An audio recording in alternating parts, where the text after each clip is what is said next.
We're going to talk about a creature that, well, none of us will ever get to see. A little flash of iridescent blue that is completely vanished from the world. This is the story of the Xerces Blue butterfly. And this whole story really poses a powerful question, doesn't it? Can the growth of a city literally erase a species from existence? The tale of the Xerces Blue, well, it offers a pretty sobering answer. To really understand what we've lost, we need to kind of step back in time and meet the beautiful little creature at the heart of this story. So, I want you to picture the coastline of San Francisco, but not the bustling city we know today. Think of it as a wild landscape, just covered in rolling sand dunes. It was right here, in this unique environment, that the Xerces Blue butterfly once thrived. And what a sight it must have been. These delicate, light blue wings just shimmering in the coastal sun. A small but incredibly vibrant part of the city's natural fabric. Now, this gets to the very heart of why it was so vulnerable. The Xerces Blue wasn't just any butterfly. It was a specialist. Its entire life, I mean everything, its food, its shelter, the very place that laid its eggs, was completely tied to just a few specific plants that only grew in those coastal dunes.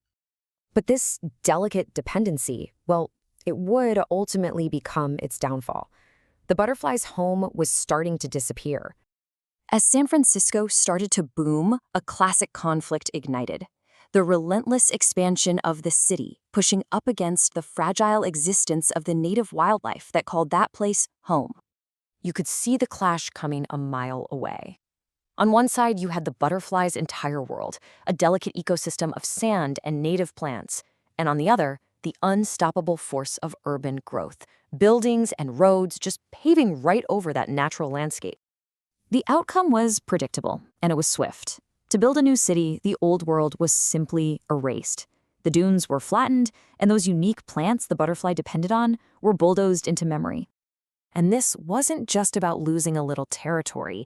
It was the loss of everything. Its food, its shelter, and, this is the most critical part, the safe havens where it could lay its eggs to ensure a new generation, they all just vanished completely. And so, we arrive at the inevitable, tragic conclusion of the Xerces Blue story. The speed of its disappearance was just stunning. For centuries, this butterfly was a fixture of the landscape, and then by the 1940s, the sightings just stopped. That vibrant blue was gone, which led to the official declaration we know today. The Xerces Blue is extinct. Two simple words, but wow, they carry a lot of weight. Not just endangered, not just rare, gone. Forever. An entire species wiped from the planet. But this is more than just a sad story. The vanishing of the Xerces Blue is a powerful warning for all of us. It really is a warning. It's like a direct message sent to us from the past about the very real, very permanent consequences of our actions. So what's the lesson here? Well, that our actions can have consequences you can't undo. Extinction is forever. It teaches us that every creature, no matter how small, has a role, and its loss leaves a void.